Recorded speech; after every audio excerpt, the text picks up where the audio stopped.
I think it's pretty safe to say that when we examine the Star Wars franchise, by far the Skywalkers are really the glue of the Star Wars franchise. It's what really holds Star Wars together, at least in my point of view and in my opinion here, when examining the Skywalker saga movies and even the spin-off films out there.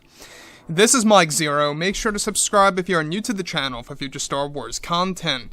Now, thankfully, the new Disney CEO, Bob Chapek, in case you guys did not know, the new Disney CEO is actually making major changes over at Lucasfilm in order to really provide a better future for Star Wars, because it's pretty safe to say, obviously, that at this point in time, there's a lot of fans that are very fed up with exactly how Disney treated Star Wars and exactly what Kathleen Kennedy did to, of course, the actual Star Wars movies and what could have been if she did not interfere on a creative scale.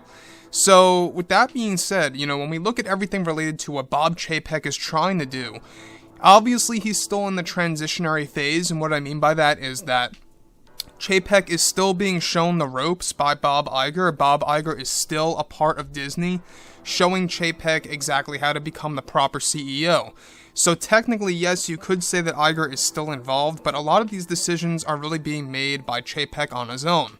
So this new expanded universe, let's touch on this. Something very exciting and something also very risky at the same exact time, and I will express that I am quite worried over exactly how they are going to treat a brand new Skywalker that Lucasfilm is currently developing as we speak.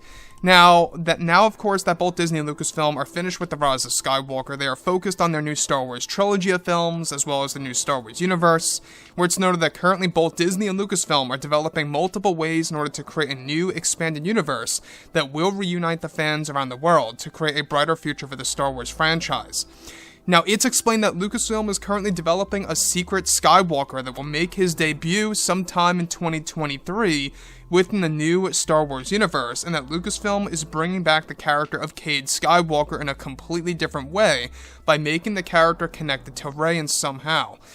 Now, it's said that Disney wants to recreate the character of Cade Skywalker from the Star Wars Legacy comics from the early 2000s, and by making Cade Skywalker the son of Rey in the new Star Wars universe, specifically in comics, books, novels, and even the planned Rise of Skywalker sequel animated series that is set to take place some years after the events of Episode 9. Now, this plan is for Disney and Lucasfilm to introduce the continuation of the Skywalkers in a unique way for fans, in that they are trying to emulate what the old expanded universe did back in the 1990s and the early 2000s by introducing new Skywalkers into the mix. Now, it's noted that Cade Skywalker is planned to have a slight redesign in comparison to how he was illustrated in the Legacy comics, and that he is set to play a major role as a child and even as an adult eventually in the planned Rise of Skywalker sequel series and more.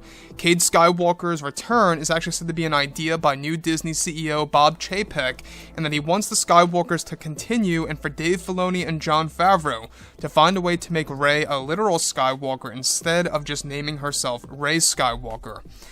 So, the thing that really excites me about this, and also worries me about this, yes, they are looking for ways just like this to continue the Skywalker bloodline. And not just that, they are going to be doing this through the character of Rey. So that's my only worry, is that Cade Skywalker is connected to Rey. The thing that does give me hope, though, is how Dave Filoni and Jon Favreau are actually finding ways in order to make Rey a literal Skywalker in a sense. They are trying to find a canon answer as to exactly how they can make Rey an actual Skywalker connected to Luke, Anakin, and Ben Solo.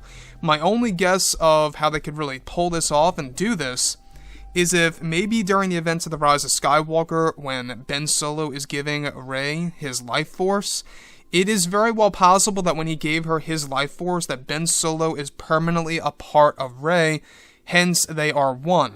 I could understand that, and I can actually see that happening, where, with Rey as a child, it's technically the DNA makeup of the Skywalker bloodline and connected to Luke, Ben, and Anakin Skywalker, even Leia.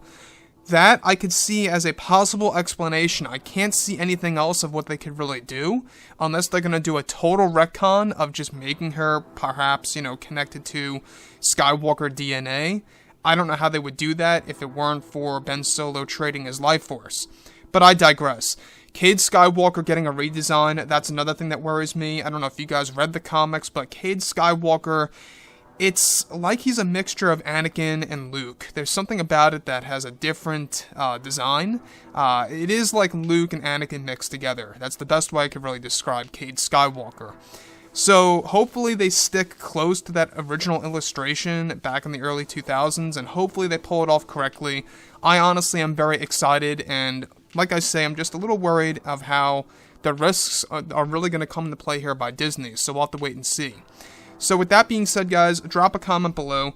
Let me know think about all this in the comments, and if you guys did enjoy the content for today, do make sure to drop a thumbs up on this video to support the channel. I thank you all so very much for the kind support, and I'll catch you guys next time.